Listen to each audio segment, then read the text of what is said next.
tous, on va se trouver ce matin sur une petite présentation d'outils qui peut répondre à diverses problématiques. Euh, on va mettre un cas d'école tout simple. On est dimanche matin, vous êtes parents, vous accompagnez votre grande cinquième dans la joie des devoirs à la maison. Et d'un seul coup, c'est la merde. Il n'y a plus de papier millimétré et il en faut pour le DM de maths. Bon, il y a deux options. Soit vous courez jusqu'à la librairie d'à côté.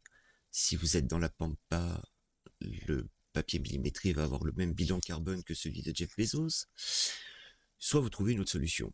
Bon, tracer à la main des petits carreaux d'1 mm avec une règle et un crayon de papier, non seulement c'est chiant, mais il y a peu de chances qu'à la fin ils fassent tous 1 mm.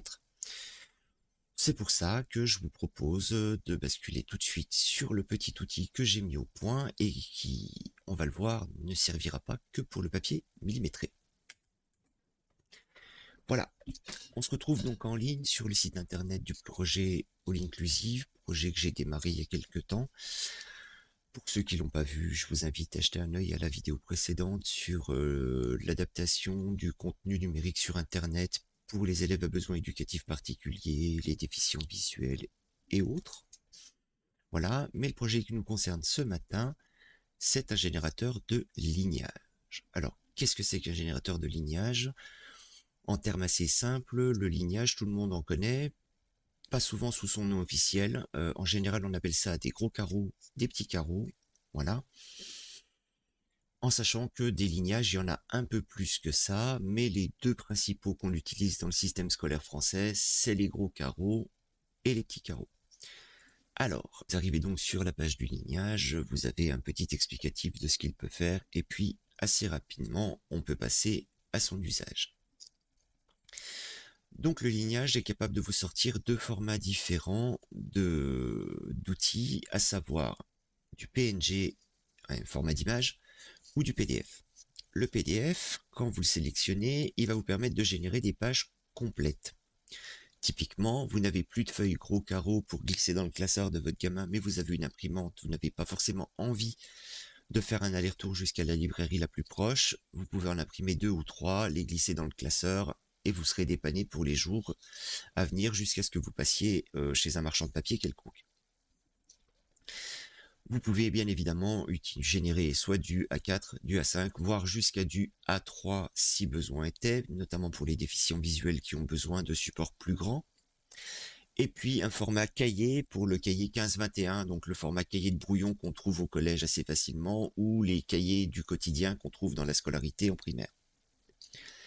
Et le deuxième format de sortie, c'est de l'image. Je pense que celui-ci est plus intéressant dans une certaine mesure, puisqu'il va véritablement vous permettre de personnaliser ce que vous allez générer en sortie, de façon à pouvoir l'intégrer tout simplement soit directement dans le devoir que votre enfant va rendre, soit pour les enseignants, de le générer aussi directement à la bonne taille pour l'insérer tout près dans vos supports PEDA. Voilà. Ça permettra aussi, j'ai une petite pensée pour les AED en vie scolaire qui peuvent se trouver sur de l'accompagnement au devoir à avoir besoin de sortir du papier millimétré, de sortir une feuille disponible pour un gamin qu'il n'aurait pas en réserve. Là, vous avez la possibilité de la générer toute prête et de l'imprimer pour le gamin. Voilà. Donc, quand vous êtes sur le format image, vous avez la possibilité de définir la largeur de votre image, ce qui veut dire que si on se met à 8 cm par 8 cm, on aura un carré. Et oui. On a la possibilité de choisir la hauteur de l'interligne parce que là on est sur du CIS. Si on était sur du Gurvan, alors on va prendre 2 secondes. Le CIS, c'est le cahier gros carreaux que vous avez au quotidien dans les supports de vos enfants avec une marge et des gros carreaux. Le Gurvan, c'est le format qu'on trouve régulièrement en primaire, notamment pour les élèves dyslexiques, dyspraxiques, dysgraphiques, puisque celui-ci se contente de 2 zones, une dans laquelle on écrit, une dans laquelle on n'écrit pas, qu'on matérialise par de la couleur et qui permettent à l'élève de se repérer plus facilement dans la structure de sa page. On arrive ensuite sur le... Je vais sauter le quadrillé, on va y revenir après. L'interligne simple élargie, c'est un interlignage classique qu'on trouve également en primaire, qui vient souvent au secours des élèves à besoins éducatifs particuliers. Et puis les 3 restants, le repérage par couleur, qu'on appelle souvent terre, herbe et ciel, qui est un lignage d'apprentissage qui est assez utilisé, notamment en primaire également, mais aussi pour les élèves à besoins éducatifs particuliers, puisque l'explication courante, c'est que la lettre pousse dans l'herbe, les lettres tombantes, le P, le Q et autres, prennent leurs racines dans la terre, et les lettres qui s'envolent, comme le T, comme tout ça, emmènent leur feuillage et leurs ailes vers le ciel. Voilà. C'est la version très très simplifiée. On a aussi la possibilité de générer des portées musicales, ceci de façon à rendre accessible aussi le solfège, notamment pour les déficients visuels. Et puis la possibilité, et là c'est une suggestion d'un camarade enseignant qui me disait que lui, il aimerait pouvoir intégrer les hexagones qu'il utilise directement pour le tracé des molécules en chimie dans ses supports, que ça l'arrangerait bien de les trouver. Donc voilà. Sur tous ces lignages, vous avez la possibilité de personnaliser bien évidemment la taille de l'entrée et de la sortie du format image, mais aussi la taille des hexagones, ce qui veut dire que les hexagones pour les déficients visuels pourront être doublés sans difficulté.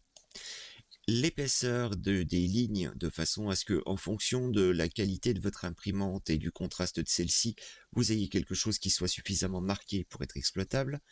Et petit plus, la couleur des lignes, soit parce que vous trouvez ça plus joli, soit parce que vous accompagnez un élève, pourquoi pas daltonien, ou un élève avec un besoin visuel spécifique, et donc la possibilité de lui personnaliser la sortie de façon à ce qu'il puisse l'utiliser confortablement.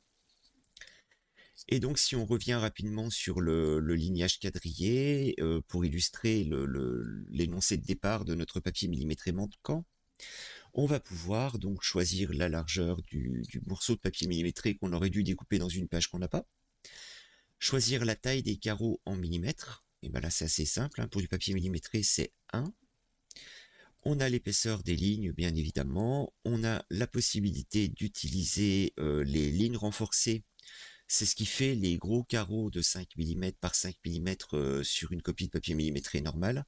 Et donc là, bah, si vous êtes à 5 mm, vous avez du papier millimétré, tout ce qu'il y a de plus officiel. Si vous le mettez au-dessus, vous aurez des papiers, par exemple, centimétrés, avec des carreaux qui font 10 mm par 10 mm pour les lignes renforcées, et 1 mm par 1 mm pour les carreaux millimétriques. Si vous devez, pour un déficient visuel ou pour des contraintes de mise en page, imprimer à 50% ou imprimer à 200%, le bon réflexe, c'est de générer directement des carreaux de 2 mm quand vous allez imprimer à 50%. Ils ne feront plus qu'un, voilà.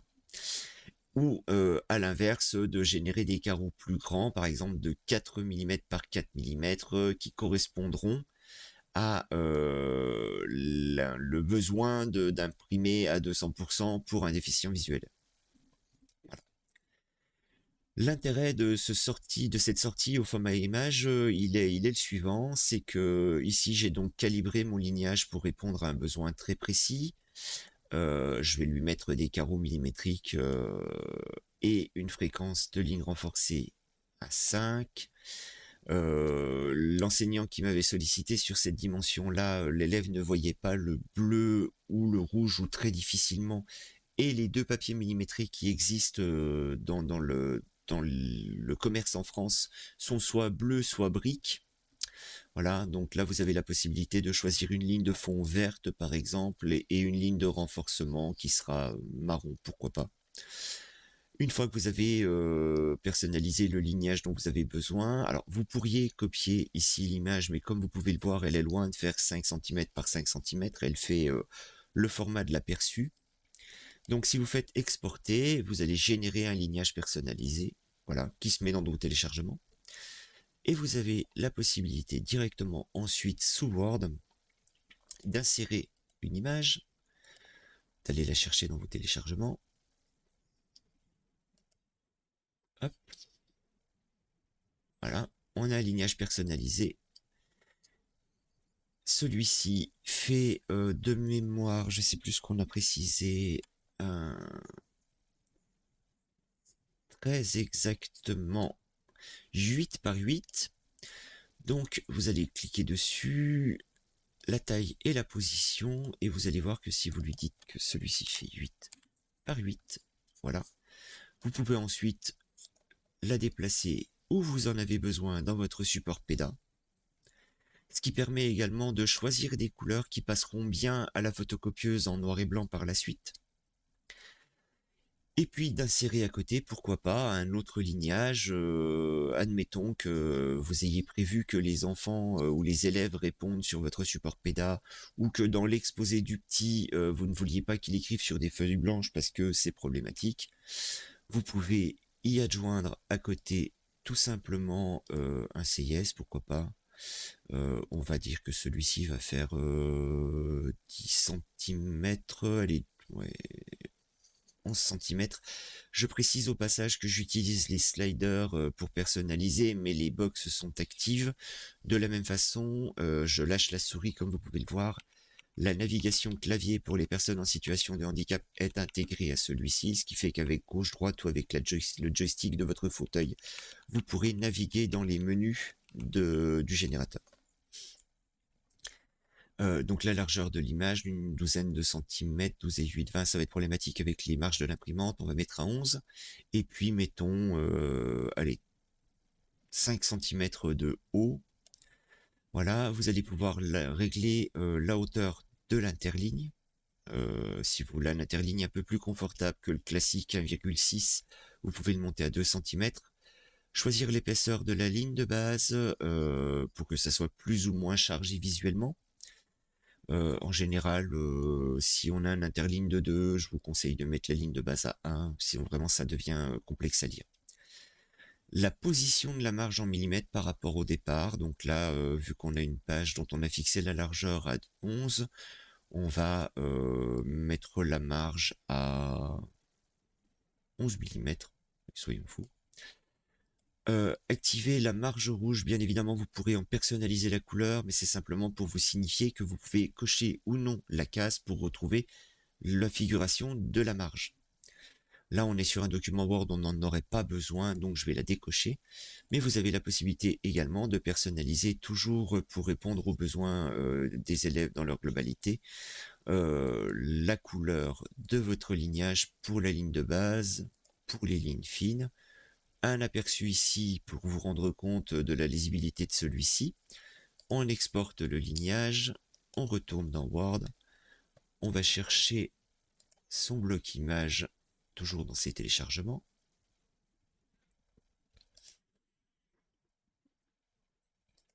Voilà.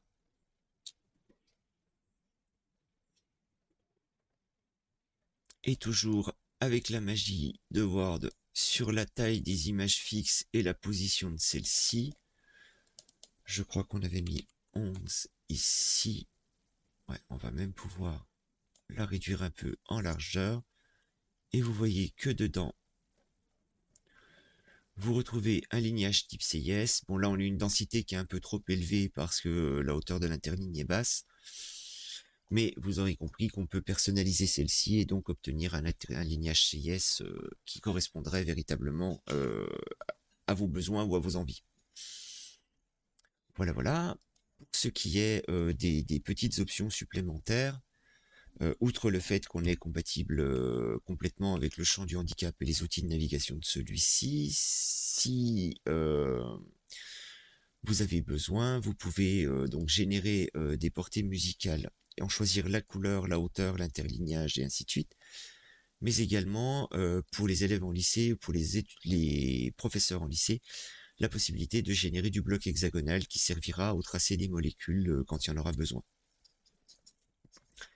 Voilà, c'est tout pour moi ce matin. J'espère que l'outil viendra au service de ceux qui en auront besoin.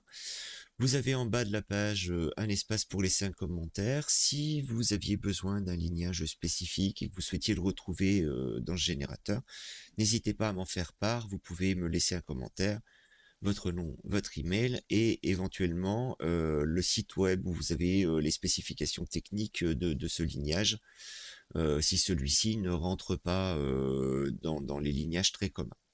Voilà, je vous remercie pour votre temps et je vous souhaite une bonne journée.